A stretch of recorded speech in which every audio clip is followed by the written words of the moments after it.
Muy buenas tardes a todos los participantes y los saludamos desde el Ministerio de Salud, desde la Dirección de Infosalud, desde la Dirección General de Telesalud, Referencias y Urgencias.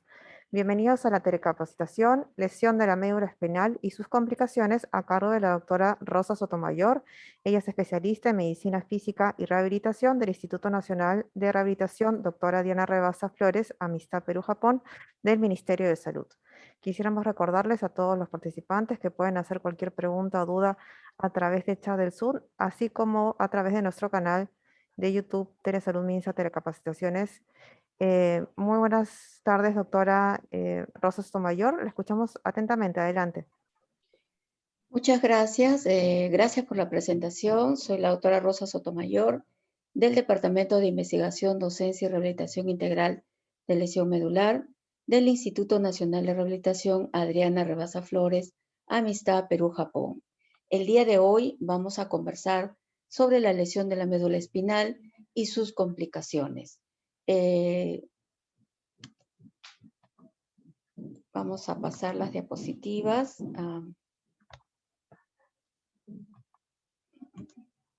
Ok. El objetivo fundamental de esta charla, de esta reunión, porque el hablar de lesión medular implica hablar de cada una de las complicaciones de ella, vamos a tratar, voy a querer yo fundamentalmente sensibilizarlos sobre las consecuencias severas de tener una lesión medular y sobre todo prevenir las complicaciones que se derivan de ella.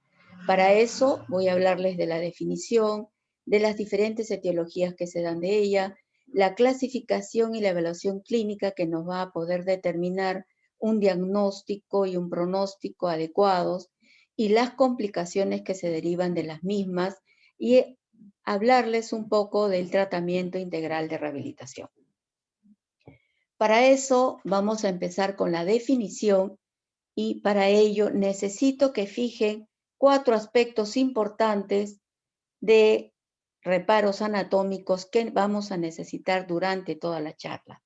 Primero, que la médula espinal tiene forma de cordón, que está dentro del canal raquídeo, que es vital porque sirve de intercomunicador entre nuestro cerebro y todo nuestro organismo, ¿no? Y otro aspecto importante es que está dividido en segmentos, así como la columna vertebral está dividida en segmentos cervicales, dorsales, lumbares. La médula espinal también está dividida en segmentos cervicales, dorsales, lumbares y sacros. Y el último de estos segmentos medulares termina en una forma de cono o punta de lápiz que se llama cono medular. Pero lo importante de ello es que esta termina en los segmentos S4, S5 que vemos acá y que podemos evaluar acá y terminan en estos segmentos S4, S5, que son fundamentales para la evaluación clínica del paciente y quisiera que los tengan siempre presentes y van a estar ubicados a nivel de la región perianal o anal. Entonces, es importante ver este cordón de manera longitudinal que se divide en segmentos y la punta final de este cordón, la parte más inferior, está quedando en el borde superior del cuerpo vertebral L2. Quiere decir que este cordón es más corto que la columna porque la columna vertebral está a nivel casi coxigio, casi a nivel interglúteo. Otro aspecto importante, y antes de entrar a la definición, es de que cualquier daño que se produzca en este cordón va a evitar que haya una comunicación total o parcial entre el cerebro y nuestro organismo. En cuanto a la definición, se define como todo proceso o daño en este cordón, en esta médula espinal, que afecta las conducciones de las señales motoras, sensoriales y del sistema nervioso autónomo a nivel de la lesión. En la práctica podemos definir que es cualquier daño que se produce a cualquier altura de este cordón y que va a impedir parcial o totalmente la comunicación del cerebro con todo nuestro organismo por debajo de donde ocurrió la lesión. En cuanto a las etiologías, tenemos dos grandes grupos y esto va de manera reflexiva para todos los médicos porque solamente tenemos dos registros del CIE-10 que podemos utilizar fácilmente y para las lesiones de origen traumático es la T09.3 del CIE-10 y para las enfermedades, cualquier enfermedad que ocurra a nivel de este cordón es catalogada como G95.8. Dentro de las etiologías traumáticas tenemos como primer lugar accidentes de tránsito, caídas, deportes, actos de violencia como proyectil de arma de fuego, arma blanca y dentro de las enfermedades, las infecciosas, ya sean bacterianas o virales, las vasculares, las neoplásicas, las metabólicas y cualquier enfermedad que pueda dañar a este cordón. Y casi acá, en menos intensidad, he puesto las secuelas de polio. ¿Por qué? Porque ya no hay casos nuevos, gracias a Dios, de secuela de polio, pero sí tenemos pacientes crónicos que han quedado con severas discapacidades y tenemos que seguirlas en el tiempo. Por eso siempre las registramos. Acá tenemos las imágenes, los accidentes de tránsito a la cabeza, las caídas, los actos de violencia, miren, proyectil de arma de fuego, cómo se queda el proyectil dentro del canal raquídeo o pueden tener orificio de entrada y de salida y sin embargo causar un gran daño a nivel del cordón. Igual los deportes, miren el arma blanca también, cómo está causando daño a nivel de este cordón. Pero además les hablaba yo de las enfermedades de la médula espinal. Dentro de estas y un poco adrede, he puesto estas tres primeras que son la tuberculosis, como granuloma, como mal de Pot o como mielitis TB, pero también tenemos las enfermedades de transmisión sexual, como el HTLV1, ¿no? Una enfermedad poco conocida, pero que se da básicamente por transmisión sexual, pero además también tenemos el contagio a través de la leche materna y a nivel de las transfusiones sanguíneas. Y por otro lado, las congénitas que no debemos dejar de lado, que son las espinas bífidas o el mielomeningocele. Yo he puesto específicamente estas tres enfermedades en la parte superior porque en realidad son enfermedades que podemos y debemos prevenir. Para eso tenemos que reflexionar cómo estamos con respecto al control del programa de la tuberculosis, cómo estamos con respecto a las enfermedades de transmisión sexual y cómo estamos con respecto al manejo de la gestante en las primeras semanas con el ácido fólico para prevenir estas enfermedades difíciles que ya nace el niño con estos problemas. Ya desde el año 98, el doctor Gotuso nos informaba que ya en las bolsas de transfusión sanguínea se viene haciendo examen para detectar si son portadoras de HTLV1. Pero particularmente me pregunto, ¿cómo está el programa de tuberculosis? ¿Por qué tenemos nosotros tuberculosis a nivel medular y que generalmente son tuberculosis multidrogo resistentes? Entonces, la reflexión va para todos de cómo estamos haciendo el seguimiento de estos programas. Igualmente, tenemos las etiologías tumorales que nos preocupan mucho porque son tumores primarios que generalmente los vemos en gente joven. Y ya para la edad adulta, la estenosis de canal, ¿de acuerdo? ¿Cómo está la situación de la médula espinal a nivel de Perú? Realmente en nuestro país no hay estudios de incidencia ni de prevalencia de lesión medular, ni tampoco es posible estimar estos datos por no contar con datas estandarizadas ni con un sistema informático adecuado para realizar el reporte respectivo.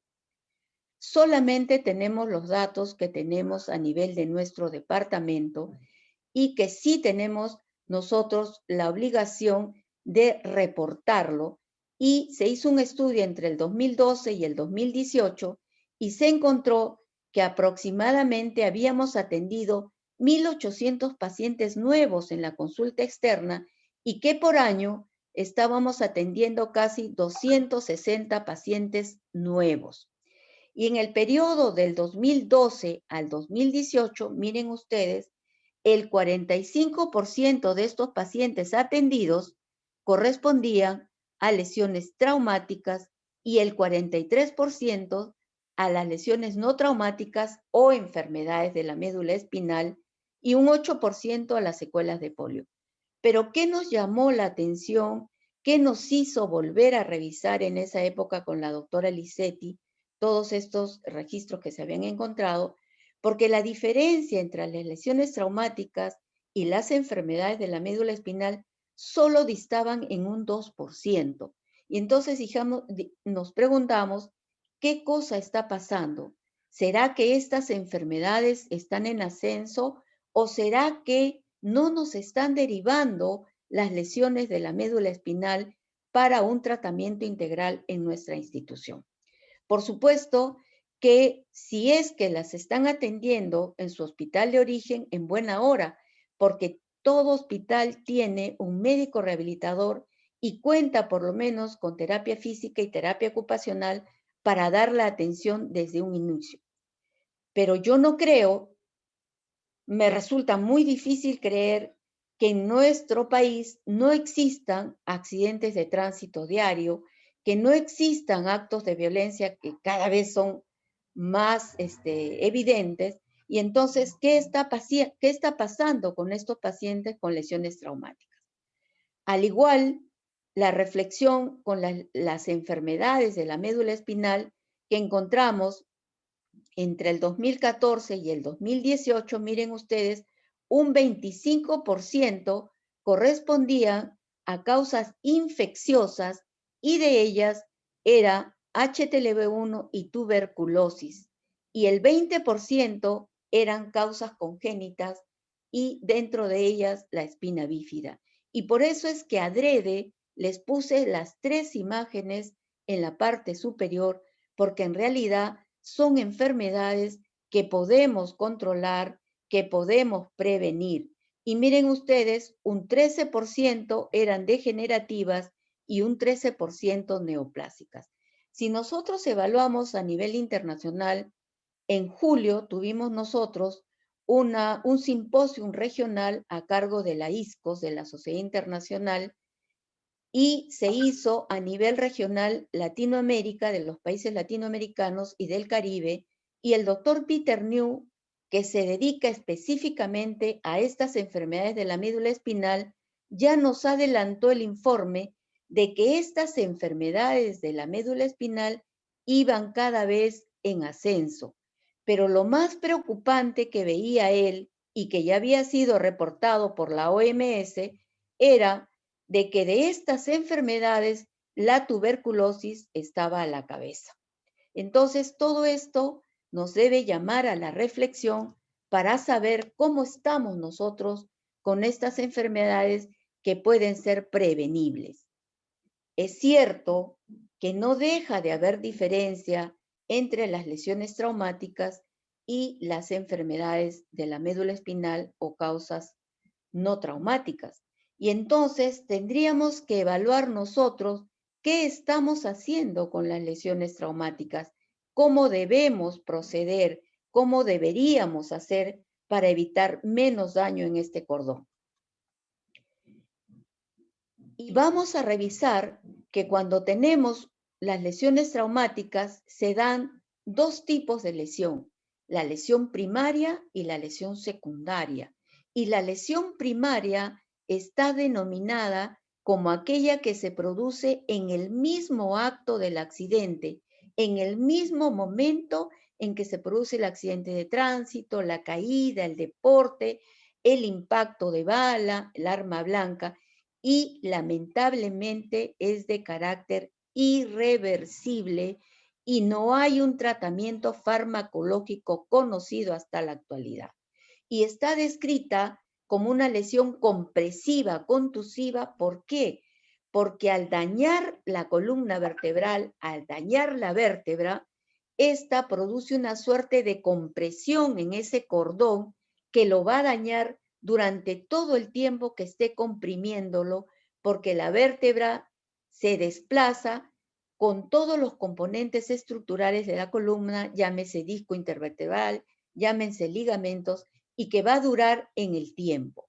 Pero seguidamente a esto, y como consecuencia de esto, en el transcurso de las horas, se va a originar una lesión secundaria causada por unos eventos fisiopatológicos, eventos desencadenados a causa de esta lesión primaria, que no es otra cosa que una reacción inflamatoria severa de liberación de sustancias que van a causar mucho mayor daño neuronal y van a exacerbar el cuadro neurológico y cada vez se está haciendo mayor daño. Ya hay estudios histopatológicos de lo que vendría ocurriendo en todo este proceso de la lesión secundaria. Y se habla que de estos cambios se darían dentro de las 48 horas y se llama etapa aguda. Dentro de las 2 primeras semanas entraríamos a una etapa subaguda, una etapa intermedia entre las 2 semanas y 6 semanas y una etapa crónica mayor de los 6 meses. Yo he querido un poco colocar en imágenes lo que podría ser esta lesión primaria y miren, esta lesión primaria es la que se causa en el momento del accidente, en el momento del impacto, y podemos observar acá claramente cómo la vértebra se ha desplazado, se ha fracturado, ha roto ligamentos, discos, y cómo está comprimiendo y deformando este cordón espinal y por lo tanto ya está haciendo daño inmediato. Y esto está ocurriendo desde el momento en que está el accidente y por lo tanto va a seguir permaneciendo hasta que no haya un tratamiento efectivo.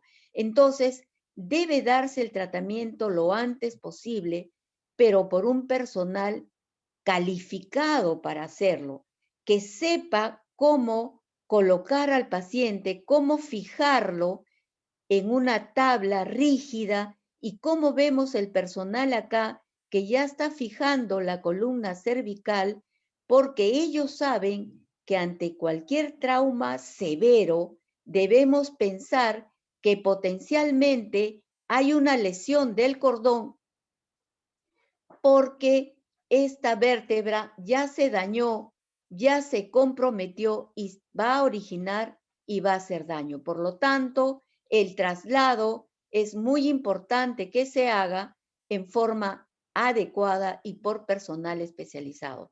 Muchas veces los lugareños, por querer ayudar, los jalan, los trasladan y esta situación va empeorando. Entonces, esto sería la lesión primaria que se origina desde un primer momento, pero seguida las horas vamos a pasar a toda una serie de eventos fisiopatológicos que van a originar una reacción inflamatoria muy severa que se va a dar en cuestiones de horas. Ya les decía que la etapa aguda está dentro de las 48 horas, la etapa subaguda dentro de las 2 semanas, la etapa intermedia entre las 2 semanas y 6 meses y la etapa crónica mayor de los 6 meses. Una vez establecido este daño, ¿cómo podríamos hacer nosotros para determinar a qué altura fue el daño y qué tan severa fue la lesión? Entonces, vemos que ASIA, la Sociedad Americana de Lesión Medular, que son las siglas en inglés, se ha preocupado desde hace muchísimos años por establecer estándares internacionales para la clasificación neurológica de esta lesión de la médula espinal e incluye una valoración sensorial y motora de la médula a través de los dermátomos y miótomos de la misma. Y entonces dice, es necesario y obligatorio determinar el nivel neurológico de la lesión y el grado de la severidad que causó este daño de la lesión. Y define, primeramente, qué cosa es un nivel neurológico, es decir, a qué altura se hizo el daño. Y lo define como el segmento más caudal de la médula espinal con función sensorial normal y función motora antigravitatoria 3 a más a ambos lados del cuerpo, y los segmentos rostrales a estos son normales y debe ser un nivel único. En la práctica, ¿cómo lo definimos? Es la parte más distal, más inferior de ese cordón que veíamos, donde vamos a encontrar la función sensitiva normal y la función motora en 3. Pero para que ese sea considerado el nivel neurológico, todo lo que esté por encima de ese nivel debe ser completamente normal. Todo lo que esté por encima de ese nivel. Y además, el nivel debe ser igual para ambos lados del cuerpo. ¿Ok? Pero además, no solo se dice del nivel neurológico, sino también les decía cómo evaluar el grado de la lesión, qué tanto se dañó ese cordón, y para eso Asia determina la escala de deterioro de Asia, que es el AIS, que va a determinar el grado de severidad de compromiso, y esto, jóvenes, es vital a realizarlo. ¿Por qué? Porque de esto va a depender el pronóstico neurológico de la lesión. Y Asia utiliza las letras del abecedario y va de la A hasta la E. Y dice, va a ser una lesión tipo A completa, es decir, neurológicamente irreversible, no va a haber recuperación, y la define así: no se conserva ninguna función sensorial o motora en los segmentos sacros S4, S5. ¿Se acuerdan ustedes? En las primeras diapositivas les decía, no se olviden de estos últimos segmentos sacros, que es S4, S5, y que están alrededor del ano, perianal o anal. Entonces, ¿cómo evaluamos esto? Asia nos dice, tienes que evaluar los últimos segmentos sacros. Para eso, utilizo guantes, voy a utilizar un clip y voy a utilizar la parte puntiaguda del clip, y voy a explicarle al paciente el examen que voy a hacer con todo respeto, y voy a pinchar alrededor del ano en forma suave y evalúo si siente o no siente. Pasado esto, hago la evaluación sensitiva profunda con el dedo índice lubricado. Le explico al paciente e introduzco mi dedo suavemente a nivel del ano y le digo al paciente, señor, ajuste el ano. Si lo ajusta o no lo ajusta es el resultado. Entonces, lo que tenemos que evaluar acá para los requisitos de una lesión completa es que no haya ni sensibilidad ni contracción voluntaria del esfínter anal. No debe haber nada. Si no hay sensibilidad ni contracción voluntaria del esfínter anal, lamentablemente la lesión es tipo A, es una lesión completa, neurológicamente irreversible, y su pronóstico es malo. Pero también puede tratarse de lesiones incompletas, como las que vemos acá, que es la de tipo B, en la cual a la hora que hemos introducido el dedo o hemos pinchado a nivel perianal, el paciente siente, y entonces esos jóvenes es fundamental, porque dejó de ser una lesión completa y pasa a ser una lesión incompleta. El paciente logra tener sensibilidad y por lo tanto va a avisar, le duele, no le duele, no va a tener úlceras por presión. Eso está a su favor, ¿de acuerdo? No hablemos todavía de la función motora para no confundirnos. Pero vamos a hablar ya del tipo C, ¿Y cómo definimos el tipo C? Para que el paciente se convierta en una lesión tipo C, cuando ustedes colocaban el dedo en el ano, le pidieron al paciente que contraiga el ano. Yo les pido en estos momentos que contraigan el ano a todos y ustedes lo van a poder hacer porque es voluntario. Si yo le pido a mi paciente que ajuste el ano, que contraiga el ano de manera voluntaria, ese paciente dejó de ser una lesión tipo B y se pasó a una lesión tipo C con un mejor pronóstico neurológico. Pero además no es solo ese criterio para que se convierta en C.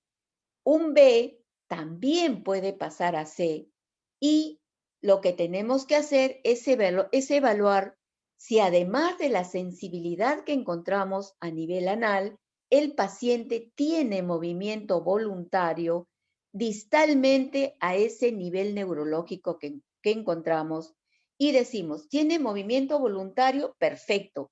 Entonces ahora vamos a evaluar si es C o es D.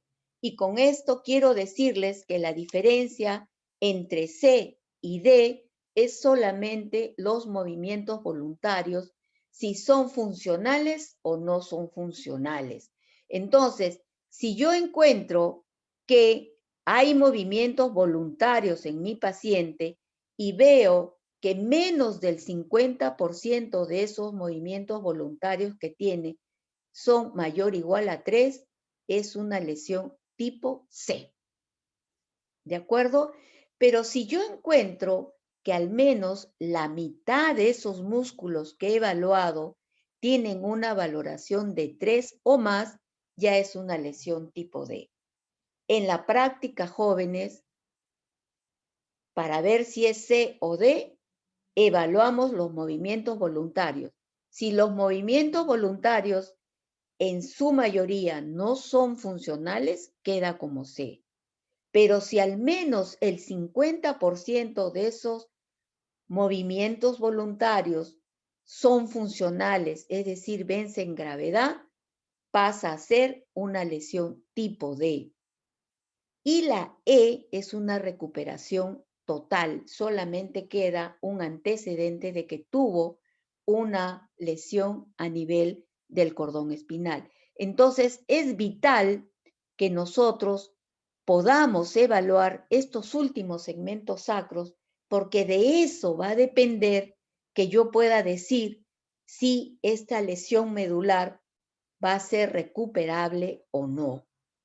Y para eso les traigo este formato que es muy fácil de llenar, que está dentro del protocolo clínico de nuestra historia clínica y es del formato del 2019 de Asia. Ustedes ven acá un muñeco que está dividido en segmentos y que está representando todos los dermátomos desde el inicio del cordón hasta el último segmento sacro y les da inclusive los puntos a evaluar hacia y les pone unos cuadrados a cada lado, ya sea derecho o izquierdo, y lo único que tienen que evaluar es desde la región retroauricular hasta el último segmento sacro, que es el ano, y van colocando la valoración de la sensibilidad. 0 no tiene sensibilidad, 1 es una sensibilidad alterada y 2 es una sensibilidad normal. Y esos números los van colocando de acuerdo al dermátomo que están evaluando. Pero además le dicen, tienes que evaluar la fuerza muscular, pero no es nada difícil, jóvenes, porque Asia les dice, arriba, en miembros superiores, solo me van a evaluar grupos funcionales, miótomos para evaluar función. Entonces voy a evaluar flexores de codo, extensores de muñeca, extensores de codo, flexores de dedos y abductor del quinto. Y no me digan que es difícil porque acá lo tienen escrito. Acá está escrito lo que tienen que hacer. Y en miembros inferiores van a evaluar flexores de cadera, extensores de rodilla, dorsiflexores de tobillo, extensor del primer dedo y plantiflexores de tobillo. Y aquí están. Y miren, y para la región desde T2 hasta L1 solo evalúan sensibilidad. ¿Y cómo evaluamos nosotros la fuerza muscular? Solo de 0 a 5. 0, no hay movimiento voluntario. 1 es un movimiento muy débil. 2 ya tiene un movimiento que podemos evaluar bien, pero que no vence la gravedad. 3 es ese 3 que nos pide Asia, y ese 3 lo vamos a evaluar porque tiene movimiento voluntario, pero vence la gravedad. 4 es cuando ya le ponemos algo de resistencia, y 5 es una resistencia mayor a esa fuerza y es lo normal. Entonces vamos a ir colocando la puntuación en cada segmento y cada dermátomo, miótomo que nos toque evaluar. Vamos a hacer una sumatoria hasta el final. Vamos a ver si tiene contracción o no del esfínter anal. Y miren, en la parte final distal vemos nosotros este rectángulo en donde colocamos nosotros el diagnóstico, ¿sí? Y colocamos el nivel motor, el nivel izquierdo, derecho, motor sensitivo, el nivel neurológico, colocamos si la lesión es completa e incompleta, colocamos si es A, B, C, D o E, y con este formato nosotros vamos a hacer diagnóstico, pronóstico y metas en rehabilitación. Por lo tanto, todo médico rehabilitador está en condiciones y capacitado para poder llenar muy bien este formato, y para cualquier médico general no es difícil. No es nada difícil, parece engorroso, pero no lo es. Y miren la importancia que tiene de evaluar esto. ¿Por qué? Porque si yo solamente evalúo el nivel de la lesión, es decir, a qué altura estuvo el daño, voy a poder decir es cervical, es dorsal alta, va bajando, una dorsal más baja, cada vez más bajo, una lumbar, etcétera. Pero solamente me voy a quedar con la altura donde fue la lesión y voy a poder decir es cuadripléjico, es parapléjico. Pero si yo a este nivel le sumo el aspecto de la gravedad de la lesión, utilizando esas valoraciones de A, B, C, D, E del AIS, yo puedo definir si la lesión ha sido completa o ha sido incompleta, y el paciente tiene y va a tener recuperación neurológica. ¿Por qué les digo esto? Porque la mayoría de nuestros pacientes se quedan como lesiones completas. Y yo les hablaba de sensibilizarlos, porque lo que yo quisiera es que cada vez hayan menos lesiones medulares y que cada vez hayan menos lesiones completas, porque las complicaciones que ustedes ven acá son muy serias y yo me quedo corta con las que he mencionado. Tenemos complicaciones de piel, complicaciones respiratorias, complicaciones vasculares, formaciones de huesos periarticulares, tracto urinario, intestinales, vegetativas, fracturas por osteoporosis, espasticidades severas, el dolor neuropático de los cuales vamos a hablar rápidamente, porque cada una de ellas amerita una charla especial. Y espero que en la reunión estén participando técnicas y enfermeras. ¿Por qué? Porque de ellas depende que nuestros pacientes no hagan úlceras por presión.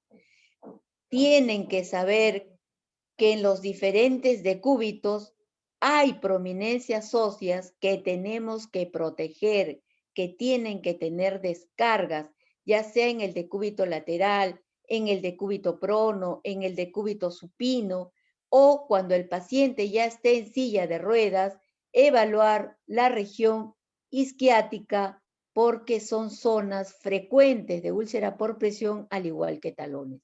No esperemos llegar a estas lesiones severas que ameritan intervención quirúrgica, No esperemos que nuestros pacientes se compliquen de esta forma, porque desde que ustedes ya ven lesiones eritematosas que no desaparecen, ya es que una úlcera por presión está en formación. No olvidemos tampoco las complicaciones urinarias, que son muy serias, y yo quisiera llamarlos a la reflexión a los médicos, porque nuestros pacientes son portadores de bacteriurias crónicas que no necesariamente necesitan tratamiento, pero las que sí vamos a tener que dar tratamiento, por supuesto, son las del tracto urinario superior, ¿no? Pero si nosotros damos tratamiento a estas bacteriurias crónicas, lo único que estamos generando es resistencia antibiótica y llegado el momento no vamos a tener antibióticos para utilizar. Igual el reflujo vesicoureteral, la ureterohidronefrosis, la litiasis o divertículos y terminan en insuficiencia renal. Acá yo he querido traerles lo que es lo normal. Ven ustedes una estructura normal, ven ustedes acá la vejiga, el cuello y por acá está el esfínter externo. Cuando nosotros llenamos nuestra vejiga, lo hacemos de manera fácil, muchas veces ni sentimos, pero cuando llega el momento de vaciar la vejiga, esta vejiga, este globo avisa a través del cordón espinal al cerebro y el cerebro responde a través de este cordón, abre o hace que abra estos esfínteres, tanto el cuello como el esfínter, y se produce un vaciado vesical como tiene que ser, con presiones bajas y vaciado completo. Pero, ¿qué pasa cuando hay un daño del cordón espinal? Estos tres elementos, la vejiga, el cuello y el esfínter, empiezan a trabajar de manera totalmente desordenada, no hay coordinación, mientras este globo se contrae para botar la orina, se encuentra frente a dos cerrojos que impiden el vaciado y empieza a alterar toda la anatomía de estas estructuras y empezamos a ver ya reflujos vesicoureterales que son las causas de infecciones del tracto urinario. ¿Por qué? Porque es acá esta vejiga generalmente está con gérmenes. Pero miren, posteriormente, pasado el tiempo, cómo estos uréteres, que son perfectos, cómo acá ya los ven gruesos, tortuosos, y cómo esta pelvis renal está totalmente deformada y el paciente ya está en una insuficiencia renal. Pero igualmente vemos esta vejiga totalmente trabeculada, con divertículos, con estenosis de la uretra y acá las litiasis. Entonces, no olvidar jamás estas complicaciones para poder prevenir que sucedan. Pero hay otras cosas también bastante serias y que ameritan una atención de emergencia, que son conocidas como las disautonomías o crisis de hipertensión, que son generadas justamente por esta retención urinaria, porque en su afán la vejiga de eliminar la orina y encontrarse frente al cuello y al esfínter cerrado, lo que hace es tanta presión que origina una descarga simpática masiva que va a terminar en una crisis de hipertensión, sobre todo en pacientes que tienen un nivel por encima de T6. Y eso es un manejo en equipo, es un manejo de emergencia.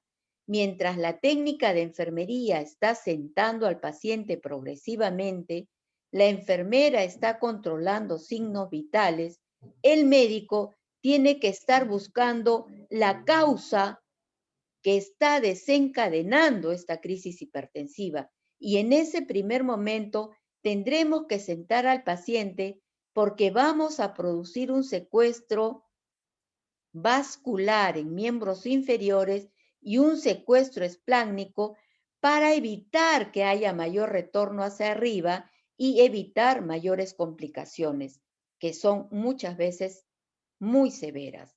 La contrapuesta a esta es la hipotensión ortostática.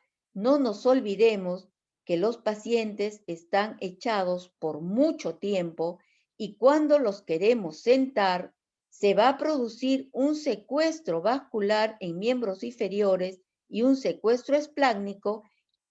El paciente tiene menos riego a nivel cerebral y empieza una hipotensión severa, empieza con mareos, con visión borrosa y puede llegar a pérdida del conocimiento. Igual tenemos problemas de termorregulación. Los pacientes no están en condiciones de adaptarse a la temperatura donde lo coloquemos. Ellos solamente se adoptan la temperatura donde están, de tal forma que si están en un ambiente muy caliente, pueden elevar la temperatura y ser confundidos con procesos febriles y solamente se alivia aligerando cubiertas y colocando en un lugar más ventilado, más fresco. Y puede ocurrir también problemas de hipotensión, de hipotermia severa si los colocamos en ambientes muy fríos, ¿no? Además, tenemos las complicaciones intestinales. Miren ustedes, este es un tránsito colónico normal, se llena la ampolla, manda su aviso a través de este cordón al cerebro, el cerebro responde, se abren los esfínteres y hay una evacuación completa. Pero ¿qué pasa cuando hay una lesión de la médula espinal? La ampolla se llena, envía el aviso al cordón para que éste sea enviado al cerebro, pero acá hay un daño, acá hay un puente roto, no pasa la información y solo se regresa originando estreñimientos severos, heces duras, impactaciones fecales, inclusive causas de hipertensión arterial, sangrado, diarrea por licuefacción, etcétera. Y acá yo les traigo una complicación que no es tan infrecuente. Son las osificaciones paraarticulares y ustedes dirán, ¿por qué la doctora no pone la trombosis venosa profunda que es tan frecuente en estos pacientes? Pues la verdad es que lo he puesto adrede, a propósito. ¿Por qué? Porque la trombosis venosa profunda, todo el mundo la conoce, apenas ven un aumento de volumen, la primera posibilidad es una trombosis venosa profunda, hacen los estudios y empiezan el tratamiento, ya sea por el médico internista, por el hematólogo que lo sigue, por el médico general, porque ya sabe. Pero estas complicaciones muchas veces pasan desapercibidas porque no pensamos en esta posibilidad. Y estos jóvenes trae limitaciones severas y trae muchas dificultades en rehabilitación y el pronóstico de rehabilitación se hace más sombrío. ¿Por qué? Porque son verdaderos puentes óseos que se forman a nivel de las articulaciones grandes, sobre todo cadera, rodilla, menos codo, pero fundamentalmente cadera, de tal forma que el paciente se queda echado y definitivamente para sentarlo es bien difícil, casi nunca lo logramos y queda en posición semisedente o semidecúbito, ¿no? Entonces, ¿cómo podemos evaluar esto pensando que pueda existir? Entonces, la tenemos que seguir en el tiempo. Lamentablemente, la radiografía recién se hace positiva entre los 10, 15 días, 12 días, pero hay estudios que podemos también realizar como fosfatas alcalina, PCR, que ustedes me dirán, doctora, pero eso es generalidad. No, pero es que yo estoy pensando en otra cosa. Pero si ustedes quieren, pidan una gamografía ósea, pues, ¿no? Para que puedan evaluar esta zona. Lo que yo les pido es que no la olviden, que la tengan presente como una posibilidad ante un aumento de volumen del miembro inferior. Una vez instalada, jóvenes, esto, el tratamiento no lo hay, por lo menos en nuestro país no hay. Igual otro problema es la espasticidad. Yo diría que tendríamos que estar evaluando al paciente de manera diaria o interdiaria, porque un Azure 1, un Azure 2 es fácil manejar, pero si ya vemos que el paciente, esta espasticidad está interfiriendo en sus actividades de la vida diaria, ya tendremos que empezar tratamiento, porque si no vamos a tener complicaciones muy severas. Y por eso es importante, es vital que el paciente que está inicialmente en un hospital general tienen que hacer las interconsultas al médico rehabilitador para que de inmediato empiece las terapias y podamos evitar estas complicaciones que venimos observando. Igual no nos olvidemos de la osteoporosis, porque nuestros pacientes, como les decía, la gran mayoría son lesiones completas. Entonces son pacientes que van a quedar en silla de ruedas y entonces hay una pérdida severa de la masa ósea y la cortical se adelgaza bastante y entonces ante cualquier golpe, por mínimo que sea, es factible que haya una fractura por osteoporosis que es, yo diría, frecuente en nuestros pacientes. Entonces, lo que yo les aconsejo ante un aumento de volumen de miembro inferior, la primera posibilidad es TBP, que ya la maneja muy bien. Pero no se olviden de seguir para una osificación paraarticular o hasta una fractura por osteoporosis. ¿De acuerdo? El dolor neuropático también es una cosa seria. Nosotros, en nuestros pacientes, lamentablemente sufren de dolor neuropático, a veces llegan hasta un EVA 8, 9, y a la mano el CIS nos da gabapentina y amitriptilina. Y con esas dos tenemos que ir tallando para ver cómo podemos reducir este dolor. Es un dolor que ustedes ya conocen, urente, quemante, eh, y que es continuo y que no los deja dormir y que por lo tanto su calidad de vida se ve bastante comprometida. Es cierto que existen otras alternativas de tratamiento como la pregabalina, la duloxetina, y hace poco, gracias a Dios, tenemos un médico en nuestro departamento que ya está entrando con el uso de los cannabinoides y esperamos poder tener resultados para poderlos informar y que tengamos más alcance en cuanto a este tratamiento. Pero el consejo que yo les doy es lo siguiente: alternativas de tratamiento existen muchas, pero no se olviden de los efectos colaterales. Los medicamentos que utilizamos para dolor neuropático, llámese gabapentina, pregabalina, amitriptilina, duloxetina, originan, el mismo tramadol, origina problemas de estreñimiento y origina problemas de retención urinaria, cosa que ya nuestros pacientes traen de por sí. Entonces, cuando vayan a indicar un medicamento, siempre piensen en los efectos colaterales que pueden producir.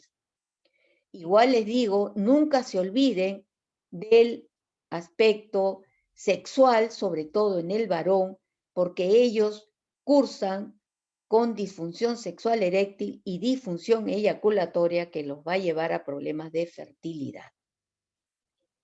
Igual la depresión y la ansiedad, ellos son gente joven, las lesiones traumáticas son bruscas, de un momento a otro ya no van a caminar y por lo tanto tienen problemas de depresión severa. Tenemos siempre a la psicóloga que está desde un inicio con nosotros y viene haciendo siempre el seguimiento de estos pacientes para ayuda de este proceso de aceptación y adaptación que resulta muy difícil para ellos. Igual acá les traigo yo un poco de lo que nosotros hacemos. Nosotros contamos con un pool de enfermeras y técnicos de enfermería que se dedican solo a la atención de pacientes con lesión medular. Pasamos visita con las enfermeras, con la nutricionista y con nuestros médicos residentes que están en formación. Contamos también con los terapistas físicos que cada vez se preocupan ellos por avanzar más en su manejo. Tenemos terapia física funcional, individual y grupal. Tenemos terapia cardiorrespiratoria, tenemos terapia deportiva, que es importante que podamos tener con ellos, ¿no? Tenemos acá dos puntales básicos en nuestra atención, que es la trabajadora social, que desde que llega el paciente a la institución ya está haciendo una ficha social para ver las características de su dinámica familiar, cómo está su estado, su situación laboral, cómo está, si tiene o no tiene seguro, dónde vive, con quién vive, etcétera. Y la psicóloga que a la par también está haciendo su ficha y está evaluando el grado emocional de nuestros pacientes, nuestros técnicos de enfermería que están comprometidos con la consulta externa, tenemos la terapeuta ocupacional que de acuerdo a la funcionalidad que ganemos con nuestros terapistas físicos, ella se convierte en una profesional muy importante porque va a utilizar toda esa funcionalidad para que nuestros pacientes puedan lograr la mayor independencia en sus actividades de la vida diaria, desde ponerse una media hasta cocinar y salir a la calle y, como cualquier persona, desempeñarse en su vida social. Igual siempre insisto yo en el aspecto sexual, no solamente en la orientación, sino también en su manejo. De nada sirve que ustedes orienten al paciente si ustedes no le ofrecen alternativas de tratamiento y manejan eso.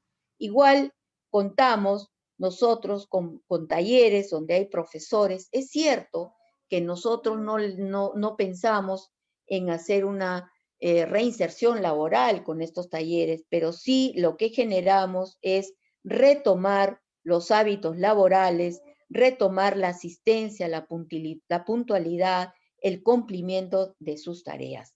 Y todo centrado hacia el paciente. Acá quisiera solamente revisarles mostrarles un poco de lo que nosotros hacemos y cómo trabajamos. El Instituto Nacional de Rehabilitación brinda una atención intensiva e integral, siempre pasada la etapa aguda, toda vez que el paciente tiene que estar en una situación clínica estable. Se trabaja de forma interinstitucional y coordinada, procurando garantizar la accesibilidad a una atención oportuna a través de un modelo organizativo orientado por procesos. La rehabilitación se hace como equipo multidisciplinario y con enfoque transversal, pero dirigido siempre por el médico rehabilitador, experto en el manejo de la lesión medular. Nosotros, los médicos que trabajamos en lesión de médula espinal, hemos rotado por otros países donde se trabaja solo lesión de médula espinal y estamos en constantes capacitaciones, ya sea a través de la Sociedad Americana de Asia o de la Sociedad Latinoamericana de Paraplegia o a través de la ISCOS, que es la internacional, y estamos en capacitación permanente para saber todas las cosas nuevas que se están trabajando con lesión de la médula espinal. Y siempre trabajamos hacia el logro de metas individualizadas. Tenemos reuniones de equipo multidisciplinario en forma semanal con todo el equipo y por paciente y vamos reajustando las metas de acuerdo a la evolución del mismo. Y para finalizar, solamente quisiera hablarles que en la situación de pandemia fue muy triste para nosotros porque tuvimos que dar de alta a muchos de nuestros pacientes, tanto del pabellón A como del pabellón B, porque era prioritario el manejo de la COVID. Recién hace pocos meses se ha reaperturado por la perseverancia de nuestra jefa actual, la doctora Carolina Muñoz, que ha insistido. Primero nos dieron 4 camas y actualmente ya tenemos 8 pacientes hospitalizados. Por supuesto, hemos tenido que reajustar metas, tiempo, pero tratamos de que el paciente sea manejado, por lo menos salga manejando su cateterismo en vejiga, salga manejando su intestino, trate de lograr la mayor funcionalidad para su independencia en la vida diaria y siempre acompañado con la psicóloga. Y solamente para remarcar que en la situación de pandemia, que fue muy difícil, teníamos que ver la forma de seguir a nuestros pacientes y a través de la doctora Rosa Licetti, que era jefa en ese departamento, con el doctor Astocasa y el ayuda que se le pudo dar en ese momento, evaluamos cómo estábamos a nivel nacional y nos dimos con la ingrata sorpresa de que todos los servicios y departamentos de rehabilitación habían sido cerrados por la situación de la pandemia y nuestros médicos tenían que ir a apoyar el manejo de COVID. Y la trabajadora social fue un puntal en el manejo de todo esto porque buscó formas de comunicación con los pacientes y empezamos a atender por telemonitoreo, ya sea por vía Zoom, por videollamada, por WhatsApp, por teléfono, cosa que venimos haciendo hasta la actualidad y en ningún momento se descuidó la atención del paciente y actualmente inclusive se viene ya dando atención presencial con nuestros médicos que asisten a la institución y otros seguimos con el telemonitoreo y llegamos hasta el último rincón del país con apoyo siempre del MINSA.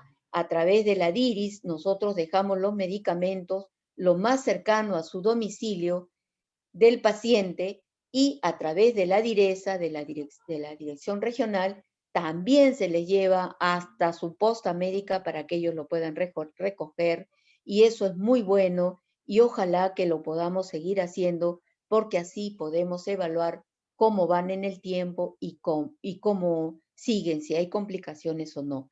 Y también a través de telesalud que podemos nosotros hacer interconsultas a través del apoyo de la doctora Bernaola, que podemos nosotros hacer las interconsultas con las diferentes especialidades, psiquiatría, cirugía plástica o cualquiera otra que se pueda necesitar, se conversa de médico a médico y podemos resolver nosotros toda esta situación tan difícil que representa una lesión medular y sobre todo las consecuencias.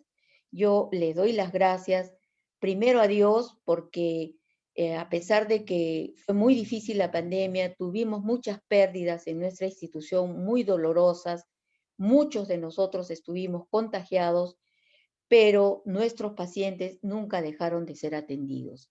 Gracias también a ustedes por escucharme. Espero haber logrado mi objetivo de sensibilizarlos en cuanto a la lesión medular para su prevención y su manejo y agradecerle a mi institución, a mi querida institución, por darme la oportunidad a través de mi jefatura de exponerles todo esto de la lesión medular y abrirles la puerta de la institución a través de la dirección general, ¿no? Para cualquiera que pueda aprender sobre el manejo de la lesión medular y este es uno de los pabellones que ya viene trabajando sobre la lesión medular. Y nada, sin más, le doy las gracias y si es posible responder algunas preguntas se harán, pero les digo que a la 1 ya tengo un paciente citado. Bueno, muchas gracias. Muchísimas gracias, doctora Rosa Sotomayor, por la presentación y por toda la información que nos ha brindado. Tenemos unas preguntas que nos han llegado rápidamente. ¿Cuáles son las causas de lesión medular secundaria? Perdón, no entendí la pregunta. ¿Cuáles son las causas de lesión medular secundaria? Las causas de lesión medular secundarias. No sé si se refiere a las diferentes enfermedades que se pueden presentar de la lesión medular o está hablando de enfermedades agregadas a la lesión medular. Porque un paciente, cualquiera de nosotros, no está libre de tener cualquier enfermedad agregada a la lesión medular, ¿no? Y entonces, aparte de su lesión medular, puede tener otras lesiones. Por ejemplo, puede tener una lesión de plexo braquial, ¿no? Que son lesiones agregadas que se suman, ¿no? Pero puede tener otras enfermedades, por ejemplo, la diabetes, ¿no? Cualquier enfermedad que puede originar también lesiones periféricas, ¿no? No sé si contesté la pregunta o me la aclaran más. Bien, muchas gracias, doctora, por la respuesta. Me parece que se refería a eso. También les preguntan qué recomendaciones nos daría con respecto a la exploración física de un paciente con lesión medular. A la exploración física. La exploración física, como les decía, es muy simple. Si ustedes tienen el formato de Asia, perfecto. Y si no lo tienen, ya saben qué evaluar. Evalúan el nivel neurológico cefalocaudal, desde la región retroauricular, todos los dermatomas, hasta la región sacra, que es vital, porque ustedes van a determinar el nivel neurológico de la lesión, que les va a decir a qué altura del cordón se dañó, pero además tienen que evaluar la región sacra para determinar la gravedad que se dio a nivel de ese cordón espinal. No se olviden que evaluando eso, ustedes pueden definir si la lesión es neurológicamente irreversible o puede haber algún grado de recuperación. Muchas gracias, doctora, por por la respuesta. Nos preguntan también con respecto al pronóstico. ¿Qué factores influyen en el pronóstico de una lesión medular? Yo diría que en cuanto al pronóstico es miren, nosotros hablamos de un pronóstico neurológico y un pronóstico de rehabilitación. Siempre nosotros, desde el punto de vista de rehabilitación, tenemos que ser muy optimistas, tenemos que darle lo mayor posible a los pacientes. En cuanto al pronóstico neurológico, ustedes definen si la lesión es completa, el pronóstico neurológico es malo, pero a medida que vaya avanzando de B, C, D, ese pronóstico va siendo favorable porque puede haber recuperación y el pronóstico de rehabilitación, por supuesto que también va a ser bueno, porque un paciente, por ejemplo, ustedes veían el nivel neurológico, ¿no? Yo puedo decir es cervical, pero si la lesión es incompleta, C o D, ese paciente de repente puede llegar hasta caminar. Entonces, es importante que yo pueda evaluar tanto el nivel neurológico como el tipo de la lesión medular, y jóvenes no es difícil, es una cosa muy sencilla. Los residentes lo aprenden el primer día que entran. Ok, Bien, no sé muchísimas si... gracias. Ujú. Sí, muchísimas gracias, doctora, por la respuesta. Tenemos una pregunta más. Nos dicen, con respecto a las complicaciones, em, las que son úlceras de presión o dolor neuropático, ¿cómo las podemos prevenir? Las úlceras por presión, definitivamente la curación es la prevención y eso depende mucho del conocimiento de la enfermera y del técnico de enfermería. Yo siempre pienso que si un paciente tiene una úlcera por presión es porque el técnico y la enfermera no supieron hacer las descargas respectivas en las prominencias óseas.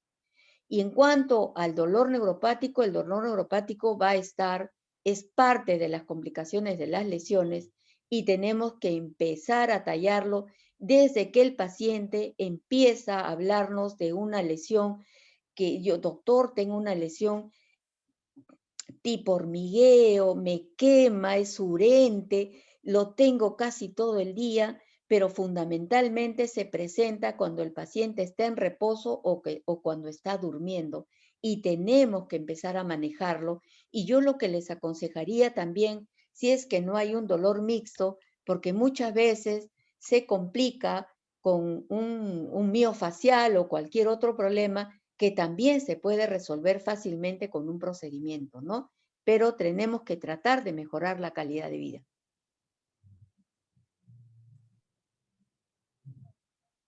Sotomayor, por la presentación, por estas preguntas. ¿Tendría alguna recomendación final para todos nuestros participantes?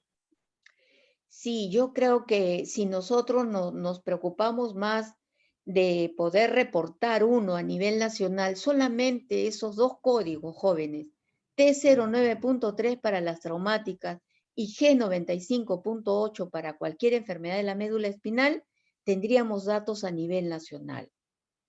Otra cosa que sí les aconsejaría es que si nosotros no conocemos todo lo que va a venir después de una lesión medular, no vamos a poder prevenir estas complicaciones que son muy severas.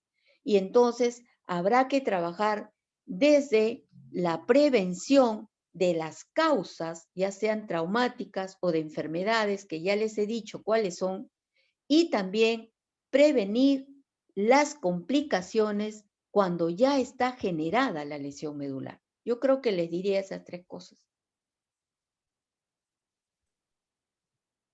Bien, muchísimas gracias nuevamente, doctora Rosa Sotomayor, especialista en Medicina Física y Rehabilitación del Instituto Nacional de Rehabilitación, doctora Diana Rebasa Flores, Amistad Perú-Japón, del Ministerio de Salud. Ha sido un gusto tenerla el día de hoy con nosotros. Muchísimas gracias. Muchas gracias a ustedes y esperamos que nos visiten cuando ustedes deseen, las puertas abiertas de nuestra institución, previa coordinación con Dirección General, con la Dirección de Docencia, que nosotros estamos muy abiertos para poder compartir conocimientos. Ya hemos hecho un curso con el Hospital Loaiza, que fue bastante bueno, fue todo el equipo, fue casi una semana de manejo y entonces está abierto para cualquier hospital que nos quieran invitar para llevarles todo lo que es acerca de la lesión medular con más detalle, por supuesto. Bien, muchas gracias y agradecerles también a todos nuestros participantes por su atención y recordarles que esta telecapacitación está disponible en nuestro canal de YouTube, Telesalud Minsa Telecapacitaciones. Muchísimas gracias a todos y hasta una siguiente ocasión.